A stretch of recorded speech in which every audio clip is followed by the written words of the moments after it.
Skilling noted that he designed the towers to take a hit from a Boeing 707 traveling 600 miles an hour. When he was asked if he considered plane crashes, he cites, "Our analysis indicated the biggest problem would be the fact that all the fuel would dump into the building, but the building structure would still be there." This is FEMA's theory. We have the sagging of the trusses and the pulling away from the column, and then the subsequent pancaking down. Again, the trusses, one after the other, 6 foot 8 inches, every truss disengaging from the perimeter wall, which what would have to be, at the rate that these buildings fell, that would have been at the speed of sound, the disengagement from one truss to the next, all the way around the building, and then the next floor and the next floor and the next floor. So NIST turns it around and blames the persistence of these connections pulling in the columns, causing the columns to buckle. Now, it's generally more difficult for people to understand that the towers were a controlled demolition because it was so outside of our frame of reference. We'd never seen anything like this. So this, combined with the shock, kept us from being objective. But if you were to plan a fire-induced collapse as a result of airplanes, you'd start the explosions at the point of jet plane impacts. So in World Trade Center 2 and 1, we have all of the key characteristic features of controlled demolitions, but with some of these key differences. We have a beginning of detonation at the point of jet plane impacts, not at the base of the building. In addition, we have not an implosion, but where everything is being exploded outside the footprint. We have squibs, or these mistimed explosions, that occur 20, 40, and even 60 stories down below. And as we already discussed the evidence for thermite in the molten metal and in the dust in the iron-rich microspheres. So let's take a look, starting with the sudden onset. And what is the evidence for this, and how is it produced? Produced by these sounds and flashes from the explosions. Now, the city's fire commissioner, Thomas von Essen, requires all of his EMTs and firefighters to record their experiences, about 500 of them, and in 12,000 pages, as it turns out, collected from 2001 to 2002. The New York State Court of Appeals overturns the city's request to hold on to this information against the lawsuit by the New York Times. They failed, and why was the city holding on to this information? Was it because 118 of these firefighters witnessed sounds and flashes of explosions? We felt the ground shake. You could see the tower sway, and then it just came down. All of a sudden, the ground just started shaking. It shook my bones. Shortly before the first tower came down, I remember feeling the ground shaking. Somewhere around the middle of the World Trade Center, there was this orange and red flash coming out. Initially, just one flash. Then it just kept popping all the way around the building. The building had started to explode. It's like on television, they blow up these buildings. Seemed like it was going all the way around, like a belt. All these explosions. Pop, pop, pop. That's when I heard the building coming down. Saw a brief number of light sources being emitted from inside the building between floors 10 and 15. I saw low-level flashes. We actually heard the pops. You know, you heard the pops of the building. It was blowing out on all four sides. With each popping sound, it was initially an orange, and then a red flash came out of the building.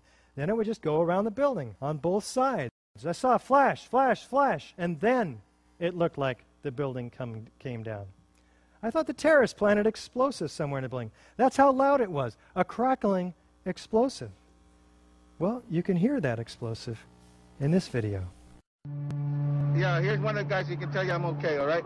Here, hold on. You want to call your mother or something? Does that sound like a fire or collapsing floors? None of these explosions are a part of the official story. Another loud boom at the upper floors, and then there was a series of smaller explosions which appeared to go completely around the building at the upper floors. Before it came down, I saw low-level flashes. Flash, flash, flash, and then it looked like the building came down. Did you see any flashes? I said, yeah. I thought it was just me. He said, no, I saw them too. What did these guys experience? We started running, floor by floor, instead of popping out. It was like, it was if they had detonated. Detonated. They were planned to take down a building. Boom, boom, boom, boom, boom, boom, boom. All the way down. How about the news reporters? What do they say? They tend to tell the truth, as we pointed out earlier, on the first day, and then we don't hear that truth again. What happens to it?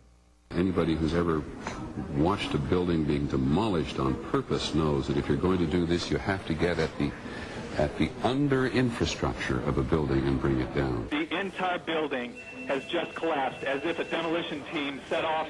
When you see the old demolitions of these old buildings, it folded down on itself, and it is not there anymore.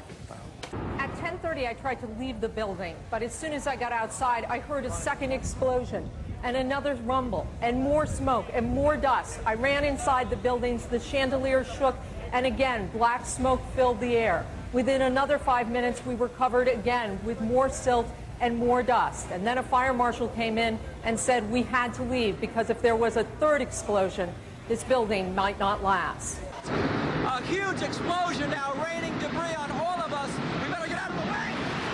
And all of a sudden, it was this big explosion. I don't know if it's just like what you just seen. That's what we went through before we came out of the building. There was another big explosion in the other tower.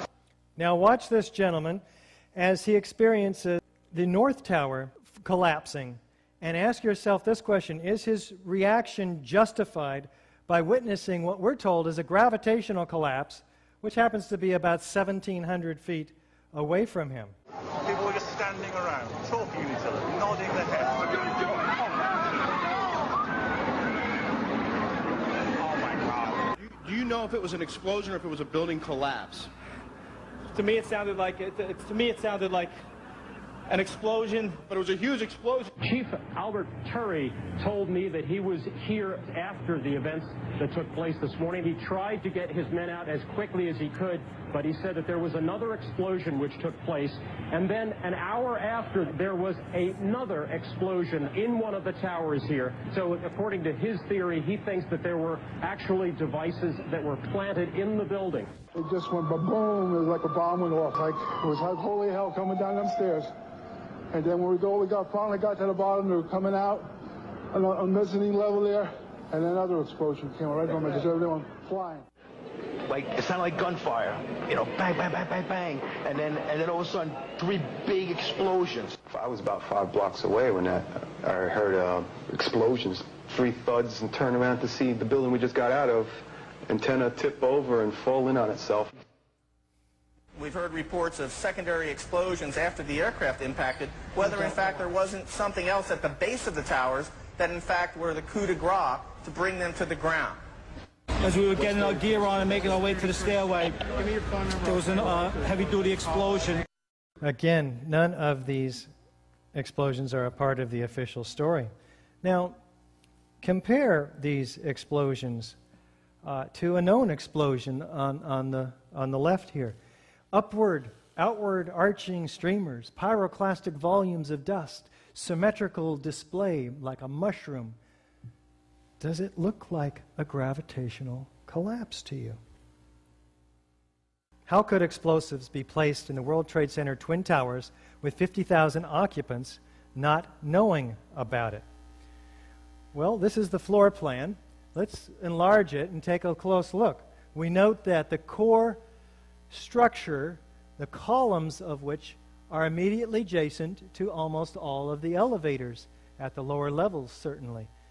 If you had access to the elevator hoistway and you could hack through the 2 layers of 3/4-inch gypsum board protecting the building from a fire rising up through it, you would have access to the core columns and beams, and no one would see you. How about an elevator modernization, which we know was going on the 9 months prior to 9/11? Yes, Elevator World, March 2001, documents it. In fact, they were in the middle of this modernization. Ace Elevator had the contract. We're not conspiracy theorists, but it's pretty obvious that somebody needs to be asked some very key questions. There are people who noted that the elevators were locked in turn and that there were guards placed at these locked elevators during the modernization. Of course, you would have to have access to security. Securicom was brought in. Who sits on the board of Securicom? Marvin Bush, the younger brother of George Bush. Let's have somebody ask them some questions. Wireless detonation is common in the industry. You don't need miles of wire, and you can detonate them remotely with great flexibility, in fact.